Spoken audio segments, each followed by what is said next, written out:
লকআপে তৃণমূল কর্মীর মৃত্যু। রবিবার উত্তর 24 পরগনার হালি শহরে সেই কর্মীর বাড়িতে যাবার সময় প্রাক্তন মুখ্যমন্ত্রী মমতা বন্দ্যোপাধ্যায়ের গাড়ি ঘিরে বিক্ষোভ দেখানো হয়। চোরের রানী চোর, আজকে মমতা ব্যানার্জি 15 বছর বাংলা লুট করেছে, চোর চোর। হামলার মুখে পড়ে প্রাক্তন মুখ্যমন্ত্রীর গাড়ি, ছোড়া হয় জুতো, চটি, বোতল। এখানে চিফ মিনিস্টার আর বিজেপি সন্ত্রাস চলছে, এত বড় বড় পাথর মেরেছে। হোম মিনিস্টার নিজে he is doing nuisance, he is a nuisance creator. এই ঘটনার পর কেটে গেছে 48 ঘন্টা, কিন্তু প্রাক্তন মুখ্যমন্ত্রীর গাড়ির উপর হামলার ঘটনায় এখনো পর্যন্ত কাউকে গ্রেপ্তার করা হয়নি। কোনো ব্যবস্থা নো নিড, কমপ্লিটলি পাবলিকের জনরোষ হয়েছে, কিচ্ছু হবে না। কেউ পাথর ছোড়েনি, ছবিতে পুলিশ দেখেনি। জনরোষ জনরোষ, এত চুরি করেছেন। মুখ্যমন্ত্রীর এই বক্তব্যের পর প্রশ্ন উঠছে, এরপর কি হবে, কি করবে পুলিশ? অ্যাকশন হবে বলছে, অথচ কোনো গ্রেফতার নেই। মমতা ব্যানার্জিকে পাথর দিয়ে মেরে ফেলার চেষ্টা হলো। কাঁচ যদি বন্ধ না থাকতো তাহলে তো মমতা ব্যানার্জি একটা জখম হতেন, আক্রান্ত হতেন, রক্তাক্ত হতেন। যে রাজনীতি ওরা নিয়ে আসছেন, এই রাজনীতির পরিণতি কিন্তু খুব খারাপ বলেই আমার মনে হয়। গ্রেপ্তার ওনাদের বেলায় কত হয়েছিল আর কত তাড়াতাড়ি হয়েছিল? হবে, নিশ্চয়ই হবে। এখন উনি কি এইসব বলে ভয় পাচ্ছেন নাকি যে গ্রেপ্তার হয়ে গেলে ওনারই চেনাশুনো কেউ গ্রেপ্তার হয়ে যেতে পারেন? যিনি হন, ওনার চেনাশুনো হলেও যদি সেরকমও কেউ গ্রেপ্তার হয় তাকেও ছাড়া হবে না। প্রাক্তন মুখ্যমন্ত্রীর কাছের লোক বলে কেউ ছেড়ে দেবে না। জল শেষ অবধি কোন দিকে গড়ায় সেদিকেই নজর সবার।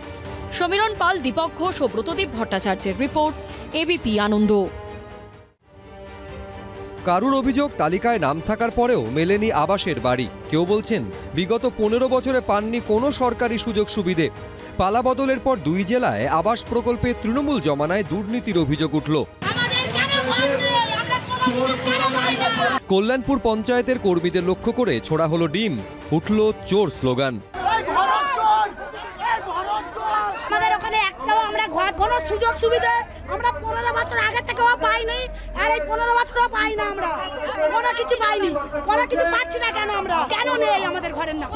তালিকায় নাম থাকার পরেও আসল উপভোক্তাদের বঞ্চিত করার অভিযোগে সরব হয়েছেন পূর্ব বর্ধমানের বুদবুদের বাসিন্দাদের একাংশ। তাদের অভিযোগ, দুর্নীতি করে অযোগ্যদের সরকারি প্রকল্পের বাড়ি পাইয়ে দেওয়া হয়েছে। আর এই নিয়েই সোমবার তৃণমূল পরিচালিত দেবশালা গ্রাম পঞ্চায়েতে গিয়ে বিক্ষোভ দেখালেন তারা।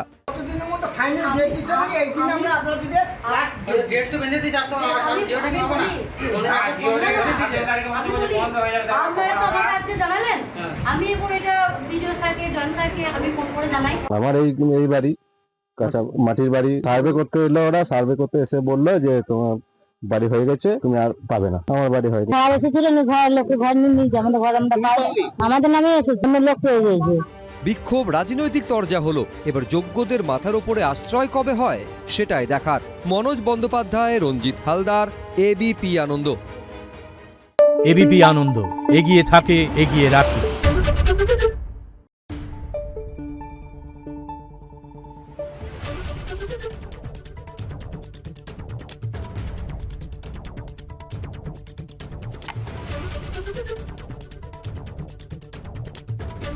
Thank you.